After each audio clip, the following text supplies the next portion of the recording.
Bonjour YouTube, bienvenue sur la chaîne.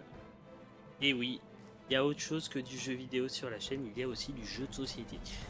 Donc, comme tu le vois là, j'ai reçu le Kickstarter, un Kickstarter que j'avais fait il y a quelques années déjà, de la 7ème Citadelle, un jeu d'exploration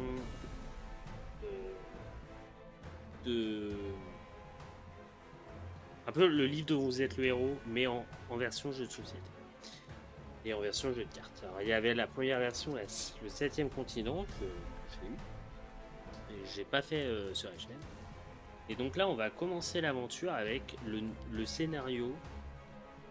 Donc en fait, il y a deux menaces. On a reçu dans cette boîte-là deux menaces. Et on commence toujours les menaces par 10 scénarios d'introduction, qui est un nouveau départ. Donc j'ai essayé de t'expliquer au fur et à mesure YouTube les règles de jeu par rapport à toutes les indications iconographie. Il y a beaucoup de choses. Donc là c'est le résumé à peu près de les légendes de tous les symboles. Je vais essayer de montrer au mieux à la caméra les zooms, mais on va faire en sorte via aussi la chaîne Twitch. On fait en live, on va essayer de le faire avec le chat, voir si on peut s'en sortir tous ensemble ou pas. Donc j'ai tout slivé, j'ai slivé les cartes action qui vont nous servir surtout à faire notre deck action et qui vont nous permettre d'avoir notre vie, de représenter notre vie d'une certaine manière. Désolé si mes explications sont un petit peu hasardeuses parce que je suis pas très bon en explication. Donc le principe et le but du jeu, c'est un jeu coopératif d'exploration et d'aventure dans lequel on va jouer contre le jeu et tenter là en solo de triompher d'une menace qui finira par s'abattre sur vous. Et en fait, la menace, elle va dire si on a gagné ou on a perdu. On affronte une menace sous les vrais, découpée en scénario qui finira par s'abattre sur vous, sauf si vous périssez avant. Là, on explore le monde des terres effondrées. Donc c'est un monde. Là, c'est le personnage qui nous a présenté. Donc en fait, protectorat. Quel ici. Le protectorat de quelle carte? En fait, c'est une carte qui se passe apparemment, de ce que j'ai compris, 50 ans avant.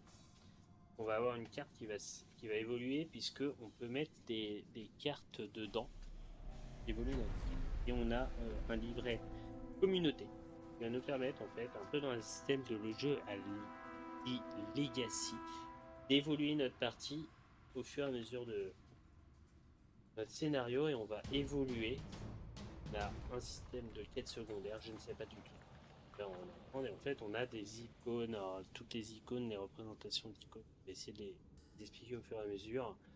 Les actions, les conséquences d'action, petite victoire et les traits créatures. Ça, c'est quand on va sur des monstres, on va voir ce qui va se passer. Donc, je garde le livret après, de près de nous. Et on va commencer le nouveau départ, le scénario d'introduction. Les terres effondrées. Au cours du conflit opposant l'hégémonie cité-état de Keld à sa rivale Cadalrock, une nouvelle menace émergea de Tyr les Fouisseurs. Aux ordres d'un mystérieux maître, ces longs vers creusent inlassablement des galeries souterraines jusqu'à provoquer l'effondrement des régions entières. Kel et les cités rebelles de son protectorat n'eurent d'autre choix que de conclure une trêve pour combattre ces créatures qui menaçaient de les engloutir. Les légions kéliennes, tout comme les mages de Galdarok et les ingénieurs de la guilde Schéma et Mécanisme, se révèlent impuissantes et tout semblait perdu. Une lueur d'espoir vint pourtant des anciens clans de druides. Ces derniers régnèrent leurs principes sacrés pour engendrer dans le sang et les incantations interdites des abominations végétales, seul rempart contre les fuseurs. Ainsi débuta le règne des nécrodruides. Voilà près de 50 cycles, donc un cycle équivaut à une année. que dure la guerre des vers qui a irrémédiablement défié le monde en dépit. Donc c'est pour ça qu'il dit 50 ans et on a compris pourquoi. En dépit de tous leurs efforts, les nécroduides, ce qu'il reste du protectorat Kell, ont pu mettre un terme aux agissements du contrôle des vers qui demeurent introuvables. Les terres effondrées, comme on les appelle désormais, sont noyées dans un demi-jour de poussière regurgitée par les fruisseurs. Les monstruosités végétales sont répandues parfois hors de tout contrôle, allant jusqu'à menacer les rares communautés survivantes qu'ils étaient censés protéger. C'est dans un des lieux de pouvoir des nécroduides, la citadelle, que vous vous épuisez aujourd'hui à prendre soin de ces créations végétales sacrilèges, jardiniers forçats. Vous n'entendez plus qu'une chose, qu'une mort accidentelle ou l'épuisement vous délivre de cette vie de souffrance. J'aime bien, j'aime bien. Depuis combien de temps vivez-vous dans la citadelle? Vous avez perdu le compte des cycles. L'absence de porte à l'entrée de votre cellule et l'apparente liberté.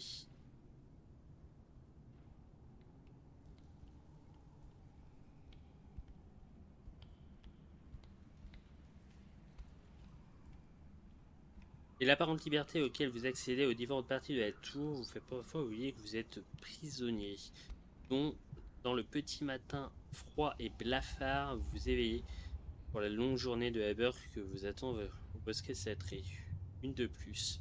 Sur le chapelet de vos peines, une de moins sur celui de votre vie. Et qui sait, peut-être même de la dernière.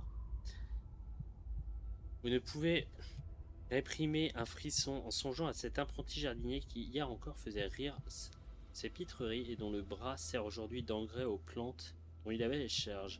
Inconscient défriché à proximité d'une sardonite, confondue avec une rose des tourments, sans avoir au préalable sollicité l'assistance d'un moissonneur. On vous martèle que les abominations engendrées par les nécroduides protègent la citadelle et vestiges du protectorat contre les fouisseurs, et qu'un jour, elles vont faire gagner la guerre qui ravage ce pays, semant chaos et désolation sur cette paysage autrefois peuplé et verdoyant. Et ça, vous n'avez pas de choix que le croire. Vous n'avez plus mis le pied dehors depuis votre incarcération.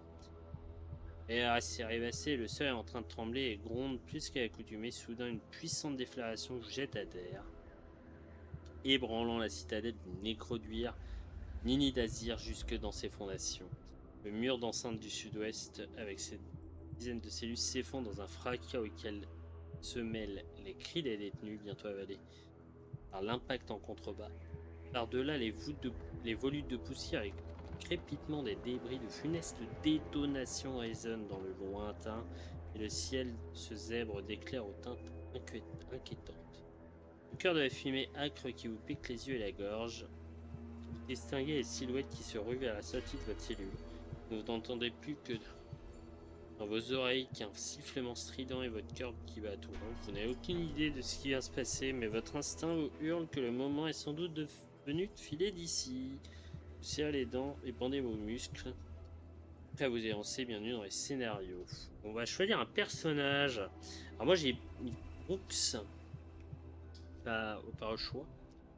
Et parce que je voyais cette tête qui me passait plutôt pas mal. On a le choix entre 4 personnages et le dernier à avoir cherché des noises a quitté sa cellule par la voie des airs, direction le bosquet sacré, une centaine de pieds en contrebas. Brooks n'est pas du genre à transiger. De son adolescence passée à survivre dans une des cités de Mordabal, lui est resté ce caractère farouche et se fait traîner de force par une corde pour voyage jusqu'à la citadelle n'a pas contribué à apaiser de fait. Brooks n'a jamais, au cours de cette 7 cycles de captivité, perdu de vue son seul et unique objectif, s'échapper. La dernière tentative a bien failli être couronnée de succès, ce qui aurait été une première. Si vous choisissez ce personnage, on va prendre la carte 175. Et donc là, on est un peu dans le côté... là, 175. Si je commence avec... Si j'ai choisi ce personnage, je ne sais pas ce qui va se passer.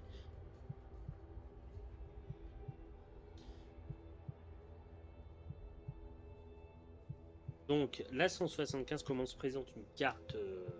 on va dire d'aventure, dit d'aventure. Donc il y a le numéro, il y a différentes cartes de couleurs, des vertes et des jaunes. Si la verte est disponible avant la jaune, ça tu ne verras pas, parce que tu ne verras pas. Si la verte est disponible avant la jaune, il faut prendre obligatoirement la verte et ensuite la jaune. Et certaines auront des petites pastilles noires ou blanches en fonction de notre scénario. du scénario où on est ou de la menace où on est, et en fonction, on va prendre soit une, soit l'autre. Donc on a le numéro, un petit texte d'ambiance, et au dos il va se passer quelque chose. Vos compagnons de cellule vous craignent, et ce n'est pas seulement à cause de votre tempérament, quelque chose irradie de vous que vous-même ressentez parfois sans parvenir à l'expliquer. Cette force qui explose parfois en une colère rageuse explique sans doute qu'au terme d'une journée de travail harassant au jardin, vous soyez en meilleure forme que les autres jardiniers dont les silhouettes voûtées et les visages émaciés témoignent de sa vie de labeur. Donc, si je comprends bien et que je regarde mon livre de règles de jeu. Donc là, en fait, c'est une carte, il va se passer un petit texte, et là, on va avoir ici un mot clé. La barre noire, c'est avec des mots clés, donc là, c'est un objet de quête. Un souvenir d'enfance, une force qui sommeille. Donc là, on a le titre, un petit texte d'ambiance. Là, c'est un symbole ici. Ah. Le symbole, en fait, c'est un symbole qu'on peut avoir dans notre sac, me permettre en fait que là, on peut. Ça représente un état objet compagnon et ça peut pas être défaussé volontairement ou donné à un joueur. On a des cartes qui vont pouvoir donner ces cartes-là objet compagnon. Et là, celle-là, c'est une carquette. Je pense que c'est une carte passionnelle. Une d'enfance vous revient en mémoire alors que vous vagabondiez à la recherche de nourriture. Une ancienne bâtisse s'était effondrée, faisant chuter une lourde poutre sur votre ami Malek. Vous avez senti l'affolement s'emparer de vous. Ce n'est pas ce que vous avez. Mais ce que vous avez pris pour de la peur n'en était pas. Non, c'était autre chose. Sur le regard médusé des autres enfants de la bande, vous avez réussi à soulever l'imposante piste de bois. Le temps qu'ils parviennent de s'essuyer. Quelque chose sommeille en vous qui ne demande qu'à être libéré. Donc, en dessous, il y a un petit texte de condition. Ici. Il dit que lorsque les 4 cartes, au moins 4 cartes ayant le mot. Lorsque vous avez au moins 4 cartes ayant le mot faiblesse, prenez une carte 321 et bannissez la carte. Bannir, ça veut dire qu'en fait, on va définitivement l'enlever du jeu. 3 choses qui va se passer. Le passé, donc ça, c'est toutes les cartes qu'on va défausser et qu'on va mettre dans une. Sur l'intercalaire, le passé. Ah, pas ici. Le C.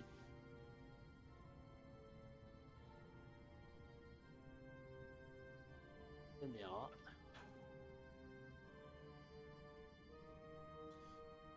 La recherche, j'essaye d'expliquer au mieux, parce que toi, c'est vrai que tu connais pas le jeu de base, mais donc là, on va faire comme ça.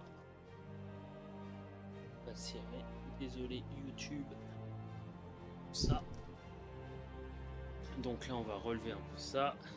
Donc là, on a un intercalaire, le passé, qui va me permettre de défausser les cartes. Là, c'est les cartes bannies. Donc là, on voit qu'on en a une qui va être bannie à un moment donné.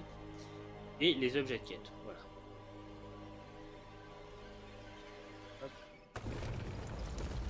Et voilà. Donc là, ça, c'est un objet de quête. Il n'y a pas le symbole libre, mais on va le ici.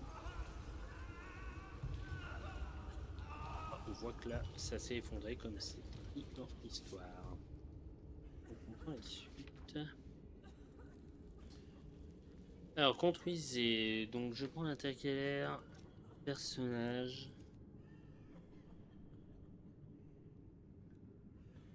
Ah oui, c'est A, B, C, D. Donc, B, Brooks.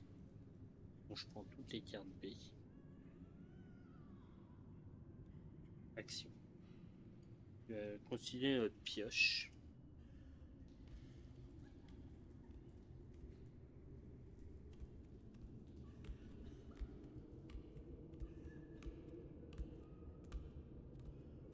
Et 5 cartes.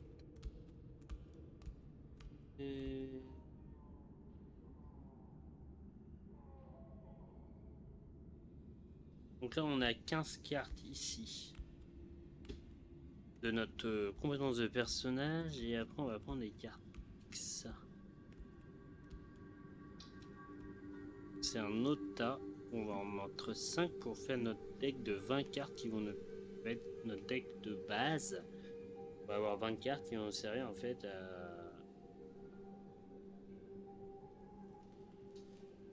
être libre de l'orientation et on donc force endurance, soutien commandement, adresse ruse ou arcane savoir. Et je pense qu'on va prendre un personnage plus typé force et endurance. Donc on va rajouter l'art de la guerre.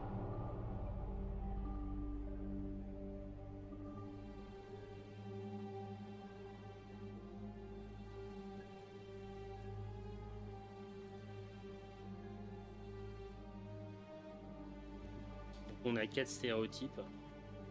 On met le compteur à 20 points de vie, à 45 points de vie.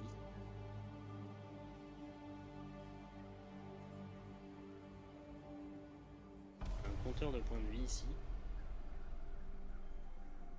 Quand on tombe à 0, on est mort et on a perdu la partie.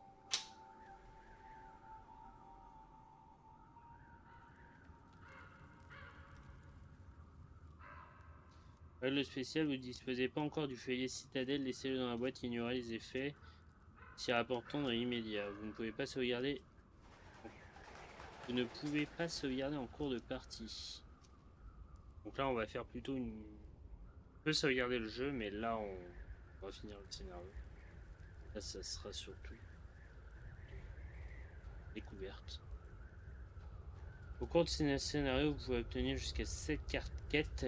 Cette carte l'espoir renaît que vous pouvez dépenser ultérieurement pour faire progresser votre groupe sur la page destinée. D'accord, intéressant. Ternez votre page pour lire la conclusion. Allez, prenez la carte 10. Donc là, il va se passer plusieurs choses. Je sais pas si vous êtes encore là sur le chat. C'est une feuille plus. Guerre plus de 15 pieds de côté. Vos camarades se bousculent pour franchir le seuil avant l'étage supérieur. Avant que l'étage supérieur ne s'effondre sur la vôtre. De l'autre côté, la pièce s'ouvre directement sur le vide et le chaos du jardin. Des coups en contrebas une échappatoire définitive pour ceux de vos compagnons de captivité qu'épuisement et désespoir ont poussé à en finir. Donc, là, il va se passer qu'en fait, on va avoir plusieurs indications. Voilà. Donc, notre personnage, on va le mettre au milieu de la carte. Et en fait, on a plusieurs points d'intérêt. Et donc, le losange bleu.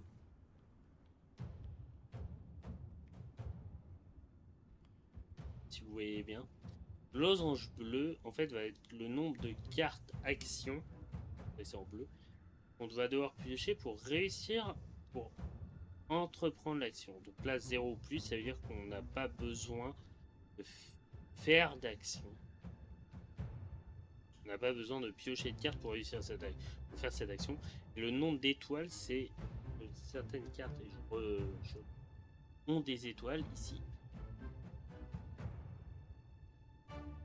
Et en fait, les étoiles vont nous permettre de faire des succès. Donc en fonction, il y a des moments où on va avoir un succès.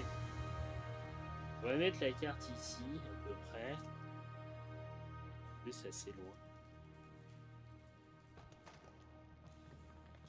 On mélange. Donc en fait, notre deck de cartes va nous permettre, en fait, on va piocher les cartes. S'il est vide, on va pouvoir recharger notre paquet de cartes actions en échangeant des points de vie pour un point de vie pour 2 cartes. Donc si on reprend 8 cartes, bah, on va dépenser 4 points de vie. C'est ça à faire.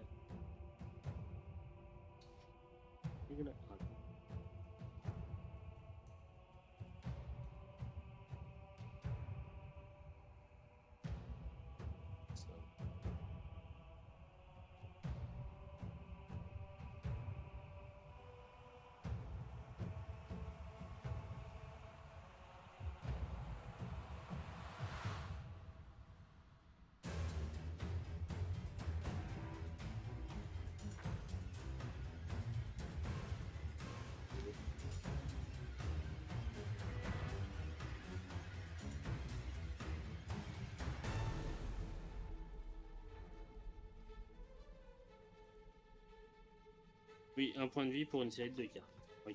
De notre défausse. Voilà. Donc là, en fait, on a, comme on a vu sur la carte, on a 3 points d'intérêt. Donc on a une action. Je rajoute quand même. C'est vrai. J'aurais joué si j'ai assez de place. Donc là, en fait, on avait sur la carte, si vous voyez, on avait ce côté où on avait une porte qui était d'aller voir visiter. Là, ici, fouiller ne coûte rien. Et allez voir ici. Repérer, détecter. En fait, les trois choses ne coûtent rien. Je pense qu'on va déjà fouiller. Donc là, on prend le 14. On ne pioche pas de carte.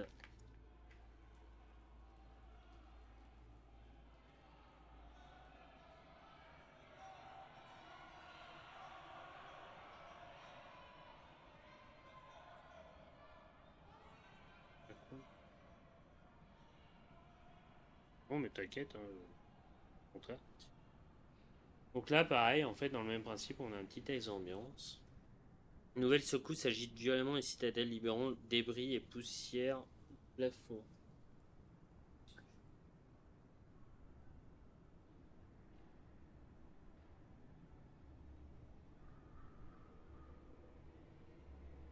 Prenez une carte.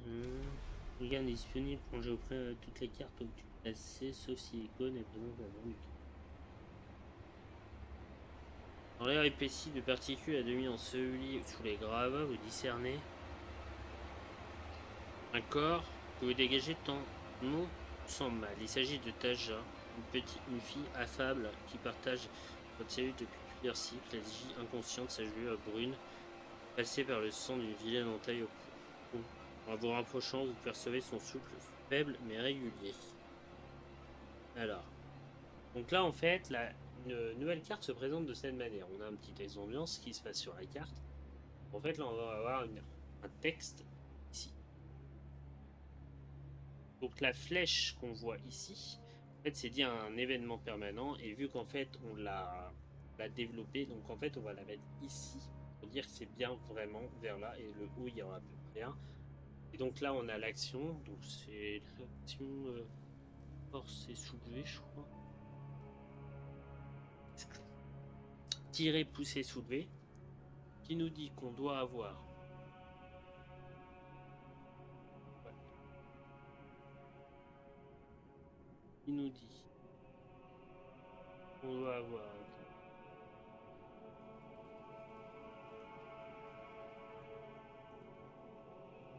Bah, je bouge, c'est pas simple. Bah, en fait, ça nous dit d'avoir. On va devoir piocher au moins minimum de cartes, parce qu'il y a un petit cycle de plus. Donc on peut piocher plus de 2 cartes et avoir 0 étoile. Vous soulevez directement le corps inanimé et le déposez sur votre épaule. Quel fardeau. Et on peut, en fait, là... Voilà. On peut reprendre, en fait, le symbole avec 1. Et qu'on va pouvoir reprendre une carte et la garder dans notre main. Si je crois qu'on a une carte en main.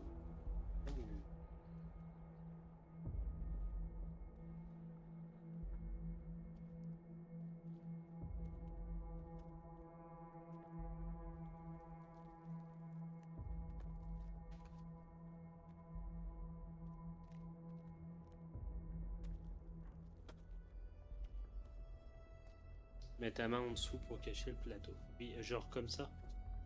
Comme ça.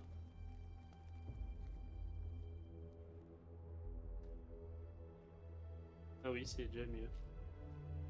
Donc là, il me dit de prendre la carte 11 et on bannit cette carte. C'est-à-dire qu'on ne la reverra pas. On va la mettre là et il nous dit de piocher 2 cartes. Hein.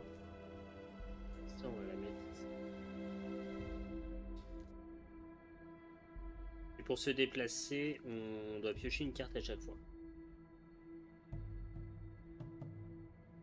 On garde une carte en main si on déplace la figurine sur une carte à terrain, sauf si je déplace un poids transportable. Un poids transportable, c'est -1 si vous vous déplacez avec quelle figure. Ah oui, -1. -1 une carte.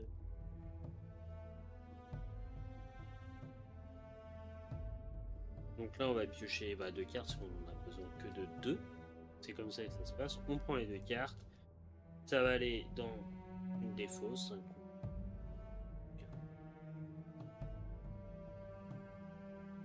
Pour mettre la défausse. Là, j'ai 2 cartes que je peux garder. Réflexe.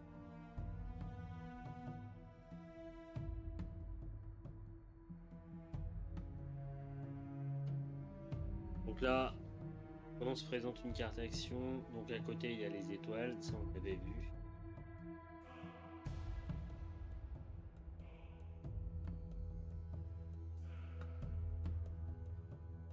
Puis il y a le carré. Donc là, on a le choix en fait entre deux. Là, il y a une carte qui nous permet de récupérer 2 cartes et on défausse celle-là. Action. Celle-là, en fait, sur l'action combattre, on va pouvoir. On va pas appliquer effet bouclier. On va pouvoir ajouter une carte. Là, j'expliquerai quand on arrivera sur des cartes. Faire des choses. Je pense qu'on va garder la réflexion. Donc voilà. Donc là, on prend la carte 00011. On va commencer à se goupiller un petit peu. On va pas trop, on va faire. Là, c'est vraiment une petite découverte.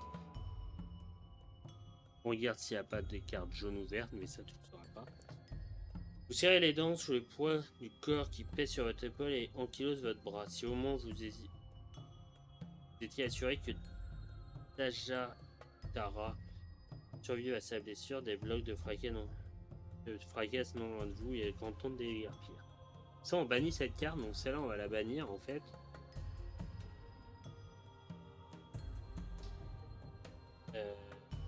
Voilà. Donc là, en fait, on va dire sur la personne, mais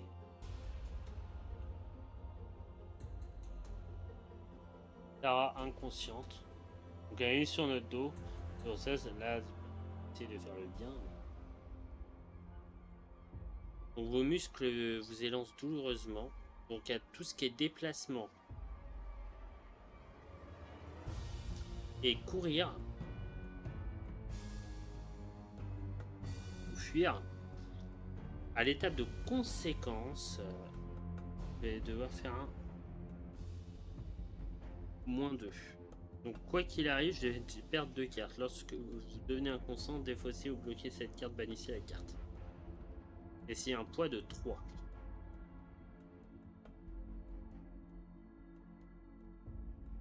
Donc là pour l'instant je suis toujours sur cette carte là. Donc là j'ai eu un sorte de carte qui est un peu embêtante parce que quand je vais devoir me déplacer en fait je vais perdre, et c'est là où tu vois la conséquence du truc. En fait je vais perdre 2 cartes, donc potentiellement perdre plus de points de vie rapidement parce que je me suis encombré. Je la laisserai mourir. Donc on va aller sur le 12. Vu que c'est juste observé, on n'a pas besoin. D'avancer jusqu'au bord de la cellule de non sur le vide et jeter un coup d'œil au bosquet sacré qui trône dans le jardin. Pour une bourrasque manque de faire perdre l'équilibre avant le jeu, le maire s'envoie devant le spectacle qui s'évalue. Une vertu plante s'est formée sur la façade de la citadelle des Mandons éventrés.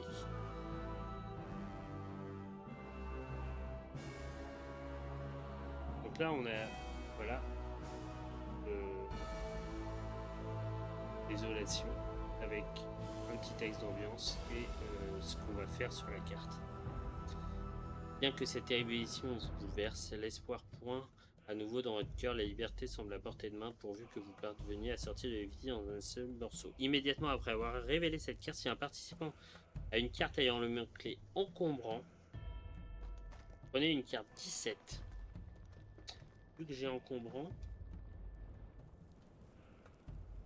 parce que j'ai la fille, Je prends la 17, autrement j'aurais pris la 99 et donc la 17. Ce qui va se passer, je pense qu'il y a moyen de la balancer vers le dessus bord. J'y ai pas, ce coup, le soldat est suffisant au pied. La charge que vous transportez n'y est sans doute pas étrangère. Alors, donc là, ce qui se passe, on a des nouveautés temporaires. Donc ça s'habille, c'est temporaire. Donc on a espace. Et là, en fait, on va devoir faire l'action ici.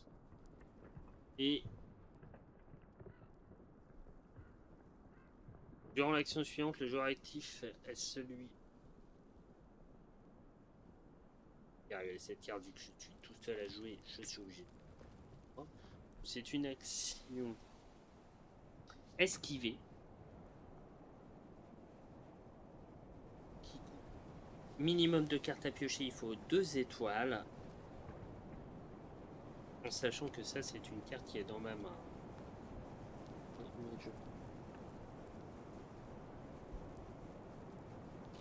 Direction obligatoire et simulation avec une chaîne et des chaînes, c'est.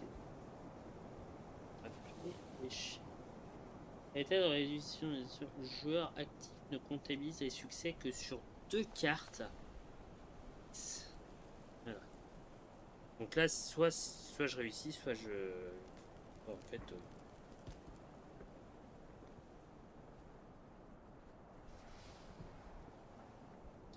Donc là, c'est 2 cartes minimum à piocher, mais je ne peux piocher plus, mais je vais devoir en compter que 2. Et là, je vais pouvoir récupérer 2 cartes. Donc je pense qu'on va en piocher 3. Là, on pioche 3 cartes. On les révèle les 3. Faut que j'ai au moins 2 étoiles. Parce que là, je. Ah, 1 et 2. Mais là, je dois utiliser les 3 cartes.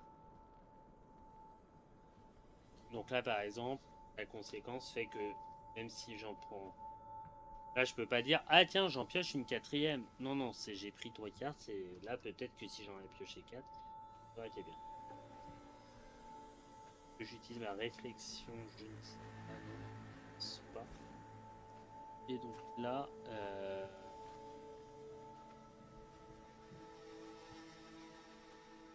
ce qui va se passer, c'est que là, je n'ai pas réussi l'action, donc je vais faire la partie noire en fait. Ici. Donc là, les 3 cartes sont défaussées.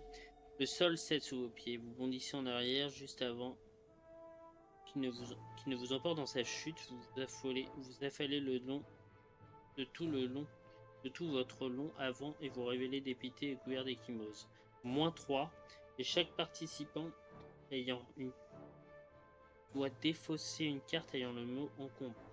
Ça, je la défausse. Je vais perdre 3 cartes directes.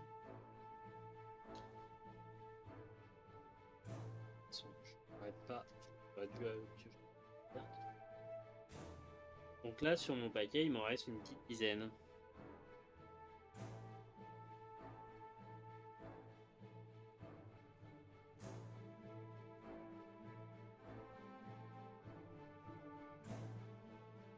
Là, voilà. Et là, ça va être défaussé. Je pense que j'ai perdu le corps, voilà. Ça, c'est le la carte que j'ai en main que je vais utiliser. Donc là, j'ai fait ça.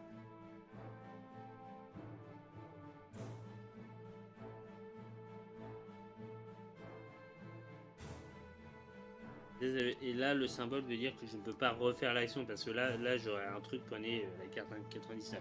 Mais par exemple, quand je recommencerai une partie, bah, je me dirais que je pourrais aller voir ça avant que j'ai le corps sur moi. Actuellement. Et donc là, on va aller sur le 15. Là, on va juste faire le début, on va voir ce qui se passe. Donc là, j'ai une carte verte, une carte jaune. On va prendre la carte verte d'abord, parce que c'est la règle qui prévaut. On va prendre la carte aventure en premier. Sur la règle rapidement. Mais c'est pas BG3, je dirais plus c'est de l'exploration. Pas vraiment sur du BG3, mais plus c'est du livre dont vous êtes le héros.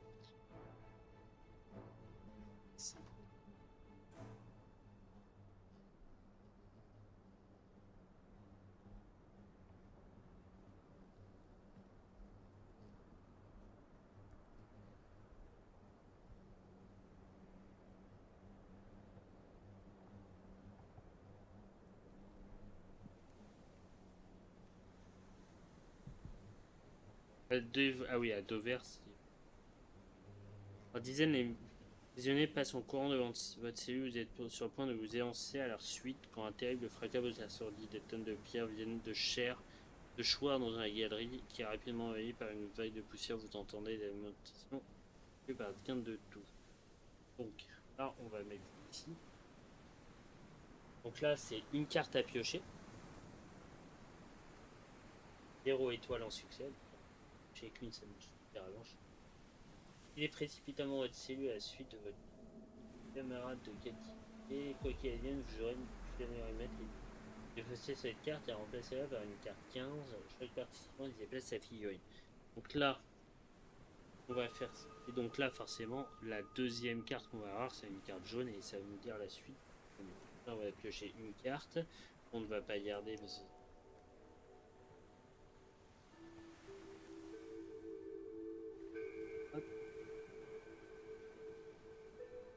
donc là, on va défausser celle-là. On va reprendre la suite de la carte 15. On a réussi l'action. Vous débouchez dans le corridor qui longe la cellule de l'étage. Au nord, le plafond s'est effondré, condamnant immédiatement l'accès à cette partie de l'édifice. La respiration lourde et en feu à cause de l'épaisse poussière, vous avancez. Donc là, en fait, ce qui va se passer, c'est qu'on va voir que c'est la suite.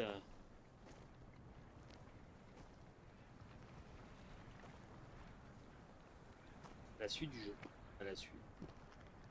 Et on voit que déplacer, on va devoir piocher une carte de plus. Était ici. Donc là, si on veut se déplacer, on va devoir piocher par rapport à notre carte une carte, donc deux. Mais on a... on va devoir piocher deux cartes.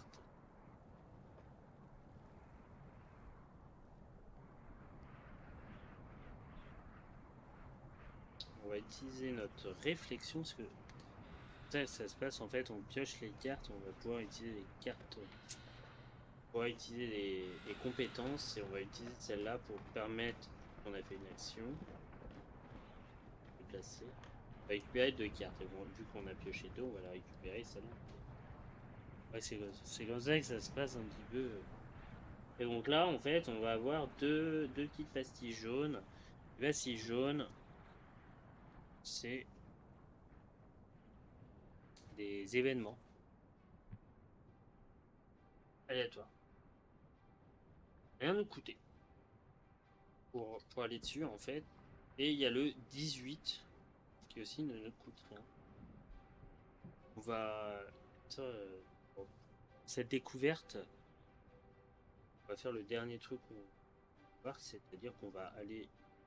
On va retourner la carte. Il va se passer un événement qui sont numérotés par rapport aux zones. Donc là, c'est la zone de départ.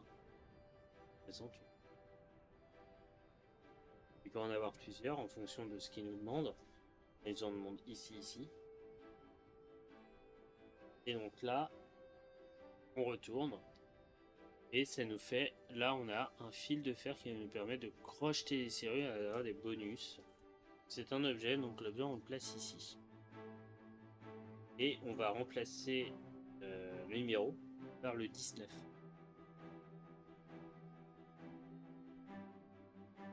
Je sais pas si t'aimes ou t'aimes pas le style de jeu. Un jeu particulier, hein, c'est le 7ème continent, c'est à peu près pareil. Vous progressez dans le couloir, vous appuyant sur les murs pour ne pas vous affaler chaque nouvelle secousse. Vous reconnaissez chaque dalle pour les avoir des milliers de fois. Et l'aurore, vous pouvez vous rendre au jardin et la nuit tombée lorsque vous reveniez exténué. Heureusement, c'est un mélange d'inquiétude et de soulagement. Vous traversez ce décor familier.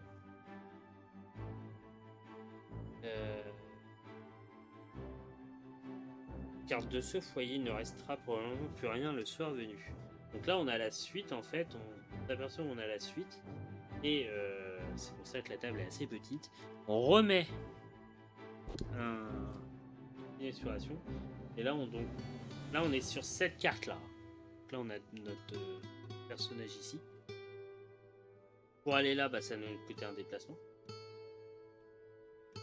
Non, ça ne nous coûtera pas de déplacement parce qu'on est de quoi identique. Et donc voilà comment ça se déroule à peu près. Alors à ce moment-là, là il nous dit qu'on peut pas sauvegarder la partie parce que là je pense on doit faire le scénario d'introduction, c'est-à-dire je pense s'échapper de la prison. Donc en fonction. Et le scénario d'introduction va nous faire amener d'autres choses. Et je pense qu'une fois que le scénario est fini d'introduction, on va pouvoir faire la vraie menace. Alors une partie dure combien de temps? Environ, alors c'est très variable. Mais je pense que les parties, donc les scénarios, puisque maintenant les jeux sont... la menace est coupée en scénario, contrairement à la différence où tu ne pouvais pas sur le premier, donc sur le 7e continent, le précédent jeu, tu pouvais sauvegarder à n'importe quel moment. Et là, les parties, en fait, c'est une session de 2 heures, 3 heures, 5 heures, 10 heures. Là, les scénarios, je crois, ils sont à peu près coupés en 1h30, 2 heures peut-être. Je ne pourrais pas dire parce que là, je ne connais pas du tout. Là, ça peut aller très vite parce que là, j'explique beaucoup, je fais beaucoup d'explications de règles, mais ça peut aller très vite comme ça peut aller très lentement parce qu'il y a une réflexion, il y a choisir les bons trucs. Et donc, je pense qu'on est sur là, on peut être sur un scénario, je pense, d'introduction qui est après d'1h30, 2 heures. Et après, en fonction, en fonction de ce que tu as envie d'arrêter. Je pense que si tu retournes à la citadelle, peut-être.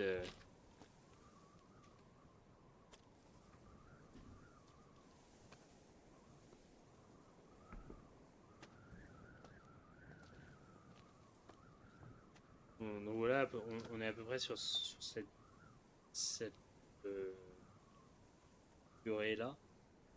Donc franchement, de là, de la petite découverte, on est à peu près là pour l'instant 45 minutes, après beaucoup d'explications de règles, beaucoup d'explications parce que forcément si tu ne connais pas le jeu, c'est beaucoup plus compliqué à comprendre.